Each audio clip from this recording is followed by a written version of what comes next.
So I've recently done a video on why you should consider living in a car, but this video is going to be about why you should absolutely not live in a car. Now, I've lived in a little tiny Citroen C1, which is a wee little three-door car where I took out the passenger seats basically and took out the back seats and put a bed in there, and I've been living in it for about a year now.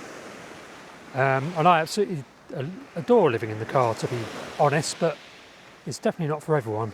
I'm just going to kind of outline some of the reasons why not here. The first obvious reason is a lack of space, so I had to basically get rid of a massive collection of books when I moved from a house into a vehicle. Initially it was a Citroen Berlingo, a little tiny van that I lived in, and then I moved into the Citroen C1, a little car, when, let's go this way, walk against the sun, when my van basically went wrong. I had to get rid of that, and then I bought a little Citroen C1, and I've been living in that for about a year now. But I had to get rid of all my stuff, including a massive library that I had, library of books, which all went basically to University of Exeter students. If you love your creature comforts and if you love accumulating stuff, then you're definitely not going to be able to live in a car.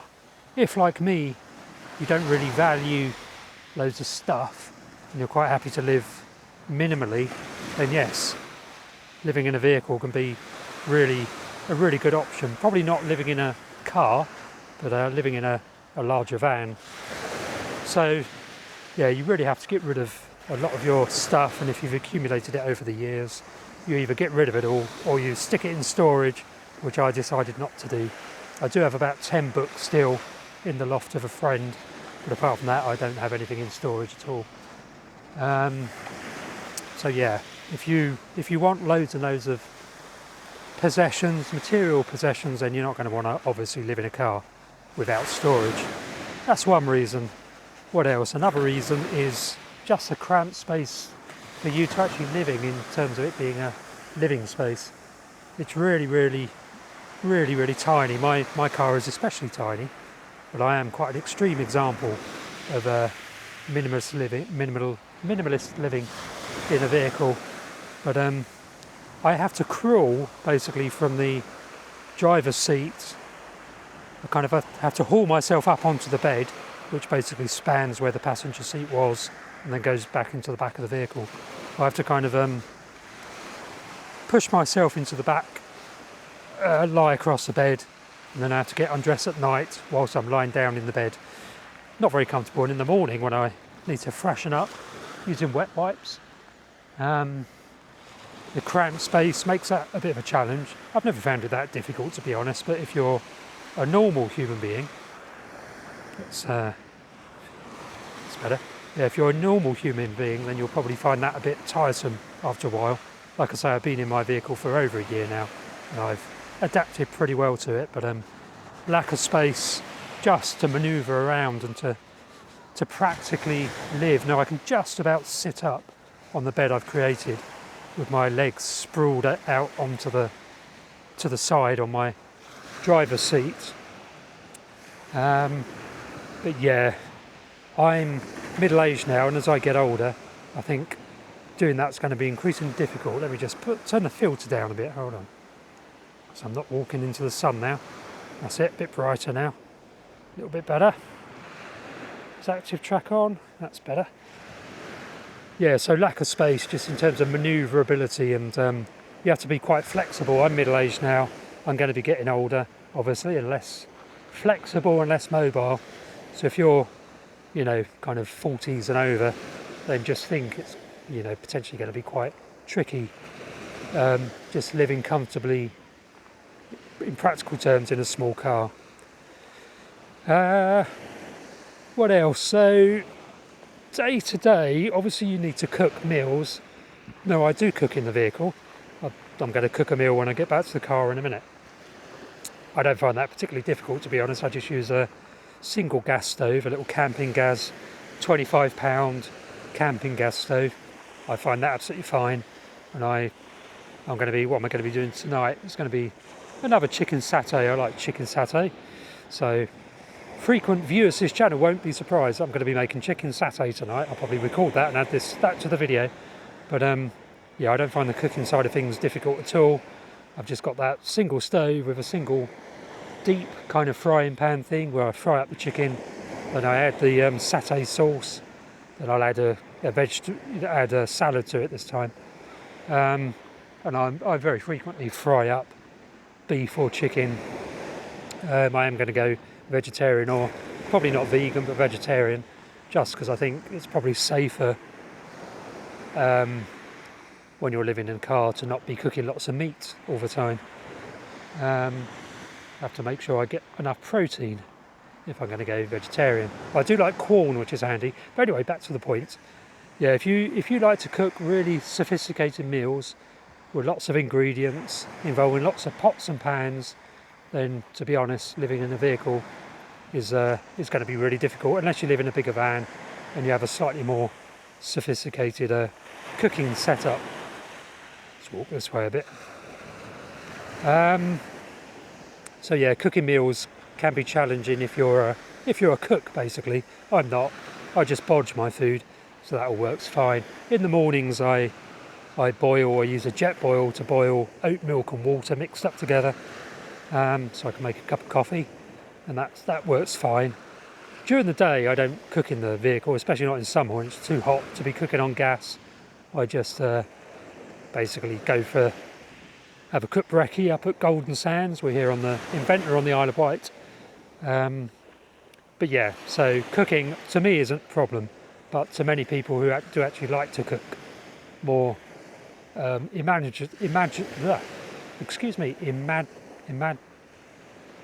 sophisticated meals, living in the car probably isn't the best option. And what else have we got? So laundry is obviously a bit of an issue. So cleaning clothes can be quite a problem in the vehicle. Again, I've never found that particularly difficult because I basically hand wash. Well, I have a very small set of clothes first, and then I hand wash the clothes that I've got, and then I dry them out outside the vehicle in the sun, which has never been a problem for me. I can normally do it. But again, if you've got loads and loads of clothes, then actually washing them in a very small car can be really difficult. Of course, you could go to the laundry, which I do occasionally. I generally prefer not to use kind of laundries, high street laundries, but I do sometimes. But if you're happy to use a laundry to get all your clothes washed and dried, then that's not going to be an issue. And actually, when I'm down at the university, I'm kind of attached to a university, and when I go down there, they've got staff and student laundry facilities, so that's not a problem for me. They've also got microwaves down there, incidentally, so that's quite good as well. But I don't generally use those. I like to cook a one main meal in the evenings. So anyway, yeah, laundry is an issue. So what I've done basically to tackle that issue is to have just one or two sets of clothes. So, you know, two or three sets of underwear, a few pairs of socks, although I've now switched to Darn Tough socks, which are very good. They're basically socks that last a lifetime, got a lifetime guarantee. And if I have 7 pairs of those, then I can basically have a full set for a week and just wash them as I go along during the week. That's easy enough to do. So laundry, yes, is a bit of a constraint if you live in a very small car. What else? Privacy. Yes, privacy is an issue if you're living in a car. So my car is so ridiculously small that it's so obvious that I'm actually living in it. I do have a little curtain set up which encloses the back of the vehicle. That's where my head is and most of my body, but then my feet are dangling out the front of the vehicle. Not literally dangling out, but they're viewable. If anyone looks through the windscreen, they can see that there's somebody living in the vehicle. So you have no privacy. At least with a bigger van, you can enclose, you can have a kind of a bulkhead and enclose the back of the van, so you're not quite so obvious. You can be very stealthy in a larger van than you can in a very tiny car. Doesn't bother me at all. I mean, I was in my Citroen Berlingo for 6 years prior to moving into my car a little over a year ago, and I honestly haven't had a problem at all with privacy. I've only once had the police shining torches through my window and they just said, "Hey, you alright in there?" And I just said, "Yes, I'm just having a kip. I've had a long drive and I didn't want to carry on driving because I'm knackered." And they just said, "Yeah, that's fair enough. You know, responsible thing to do. You've had a long drive, kip in the car." Obviously, I'm living in it. I didn't tell them that. That's one issue, one non-issue in terms of living in a car. It's not illegal. It's perfectly legal. So that's fine. I've never had an issue there. You just need a house. I mean, that could be an issue. You need a property to register your vehicle for insurance and also to pay council tax. I almost said poll tax there, which ages me a bit. Hello, somebody's appearing. Fox is appearing in the video. You alright? You can say hello to everyone. Hello. You alright? Yeah.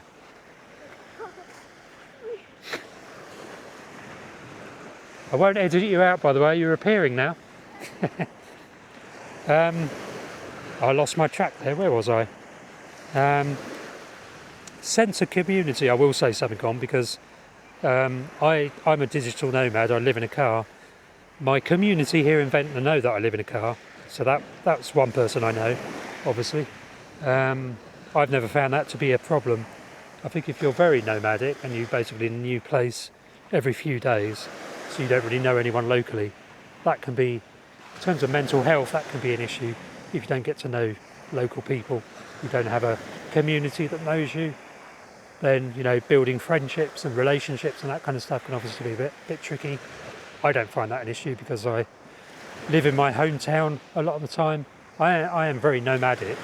One of the big advantages of living in a car is you can be very nomadic. You can literally take your house anywhere you want to go, basically. But that has pros and cons. One of the cons being that if you're travelling all the time, you're not going to know anybody, and that can be a problem if you get lonely. And I never have that issue. I've never felt, well, I used to get melancholic when I was younger, but these days I just love my own space in the vehicle, and because I am attached to a university, a big campus where I know lots of people, but also here on the Isle of Wight. This is my hometown, Ventnor. So, you know, I've never felt loneliness. I've sometimes more lately felt melancholy, but never depression or loneliness. So that's good. But if you do like a sense of community, if you want to entertain friends, if you want them round, if you like garden parties, then don't live in a car. Although you could have garden parties in the local pub or pub garden or local park, take a picnic to a park, meet up with friends, as long as you actually know people. But like I say, if you're completely nomadic and you come to a new town every few weeks or so, you're really not going to get to know people that easily. It's all going to be very ephemeral, and kind of the people you know is going to change from week to week. So that could be a really big problem in terms of living in a car. What was I saying about the police? Yeah, it's completely legal. So yeah, I was saying about having somewhere to register your vehicle for insurance purposes and having a bank account registered at a house. So I use a family property. So I've got cousins and aunts and uncles and nieces and all the rest of it. So I've not had a problem finding a property I can register the vehicle, where I can also pay council tax. That's local to Ventnor, so that's not an issue either. What else? What other issues are there in terms of living in a vehicle? It is quite vulnerable in terms of if the vehicle suddenly breaks down, you're stranded with your house. You can't really leave it. See ya. Bye. Yeah, you can't really leave it. You know, on the side of the road if it's got all your possessions in there. So I have quite a lot of computer gear. I lock it away inside the vehicle, so I've got a lock-up sort of system in the vehicle, which is incredibly secure. People can get into the car, but they certainly can't get to my gear. And I'm in it all the time anyway, or not in it all the time, I'm around it all the time. So when I say live in a car, I don't really live in a car, I live from the car. So I'm more often outside than I am in the car. I sleep in it and then I'm outside. I work in cafes, and I only really, so I sleep in the car, wake up in the morning, make coffee, then I'm out of the car, drive it down here onto the seafront, then I go and work in local cafes. But if you want a quiet workspace, that could be an issue. You could go to a library. You don't basically have your own office space at home if that kind of thing floats your boat. It's never been my kind of thing. The last thing I want is to be stuck at home working. So I write books, create YouTube videos, as you can see, creating online courses, that kind of stuff. So I need to be on a computer all the time. But that's not an issue. I just work from cafes. But if you want your own workspace, then that could be a problem unless you live in a bigger van. This video is really about people that are considering living in a very small car like I do. I work a lot online, and I'm never, basically in an office, which I substitute for working in cafes. Does mean you have to buy coffee. So one other problem with living in a car is if you actually live from the car and you work in cafes like I do, it increases your costs, your drinking costs, because you obviously have to buy coffee in order to justify sitting in a cafe for a long time. And it's about £4 for a cup of coffee in my favourite cafe. So once I've gone through a couple of those, my money's run out, which reminds me there's a buymeacoffee.com link in the description to this video. So if you want to support my coffee drinking habits, which enable me to produce these videos, edit these videos in cafes, that would be much appreciated. Buy me a coffee on buymeacoffee.com via the link in the description below. Anyway, back to the point. Yeah, so I was saying, if you get stranded, if your vehicle suddenly breaks down and that is your house, then you can be in trouble. When my Citroen Berlingo broke down, I was in trouble because I didn't have another vehicle and I didn't have money to buy another vehicle at that time. So I ended up being stranded, and I had to live in a hut by the beach in Ventnor, just up there, which was actually rather nice. So that is an issue. If you don't have a backup plan for if the vehicle breaks down, then you can be screwed, basically. Luckily I wasn't screwed, and after a couple of months I bought the Citroen C1, which I only spent, I think it's £400. It might have been 500, I think it's £400.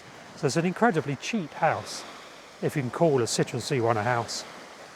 I certainly do. It's like a big tent, like a tin can tent. So it's a tent with added bling of being windproof, having wheels and having an engine and having heating and electric. So that's another issue, is charging everything up.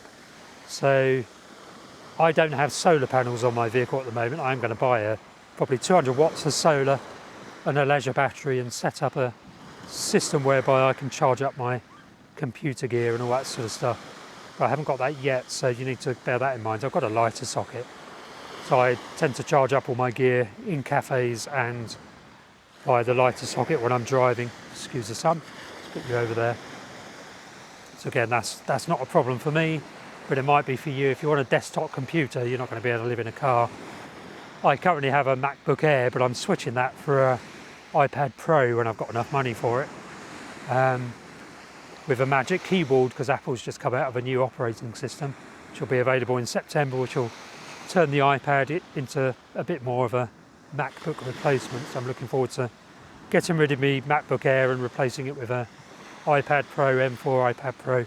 But if you've got loads of computer gear or loads of filming gear, then living in a car may not be ideal. I'm filming this on a DJI Osmo Pocket 3, which is a very tiny camera system, really nice quality.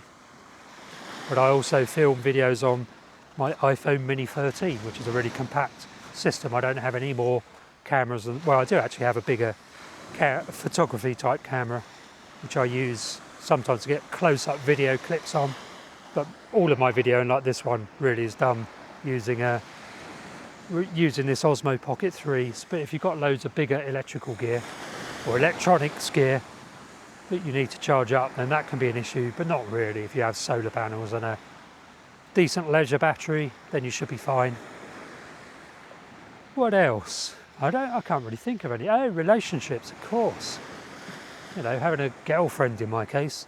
I don't have one, so I'm single, and it is a bit of a constraint, but not really. Obviously you can't live as a couple in a tiny car like I have, but if you know, I'd probably find an outdoorsy type, a hiker stroke nature loving girl eventually, and she'll probably have her own van, so that'll be fine. We can have two van lifers in a relationship. Plenty of van lifers are in a relationship living in the same van. You know, I'd probably upgrade to a proper van if I did end up in a relationship. Anyway, I hope you got something out of this little video. Hope I haven't put you off living in a car completely. I adore the lifestyle, and I'm sure you would as well if you gave it a go. If you're a single person, or if you're in a relationship and your significant other, that's better, significant other doesn't mind living in a van or doesn't mind you living in a vehicle, then you'll be absolutely fine. I'm going to turn you around though, because you've seen way too much of me, and see a little bit of Ventnor. There we go, there's the sea. Do subscribe to this channel if you haven't already done so, but even more useful for the channel is to watch more of my videos. I've got videos about how I stay clean living in a car, how I cook in the car, the benefits of living in a car. Covered some of those in this video, but this is really about the cons and various other related subjects. So do please watch more of my videos, that would be very much appreciated. And my books, I published a book about living in a vehicle. That you can find a link to that, an Amazon link, in the description below this video, and I will leave you to enjoy the view of some sea.